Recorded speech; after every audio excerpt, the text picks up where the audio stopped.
حضرت عبداللہ بن عباس رضی اللہ تعالیٰ عنہ نقل کرتے ہیں کہ ایک رات میں نے اپنی خالہ میمونہ بنت الحارث رضی اللہ تعالیٰ عنہ زوجہ نبی کریم صلی اللہ علیہ وآلہ وسلم کے پاس گزاری، اور نبی کریم صلی اللہ علیہ وآلہ وسلم اس دن رات میں انہی کے گھر تھے۔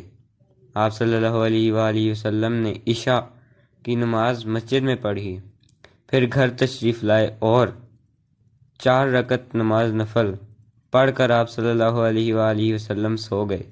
پھر اٹھے اور فرمایا کہ ابھی تک یہ لڑکا سو رہا ہے، یا اسی جیسا لفظ فرمایا۔ پھر آپ نماز پڑھنے کھڑے ہو گئے اور میں بھی وضو کر کے آپ کی بائیں جانب کھڑا ہو گیا، تو آپ صلی اللہ علیہ وآلہ وسلم نے مجھے دائیں جانب کھڑا کر لیا۔ تب آپ صلی اللہ علیہ وآلہ وسلم نے 5 رکعت پڑھیں، پھر 2 پڑھیں، پھر آپ صلی اللہ علیہ وآلہ وسلم سو گئے، یہاں تک کہ میں نے آپ صلی اللہ علیہ وآلہ وسلم کے خراٹے کی آواز سنی۔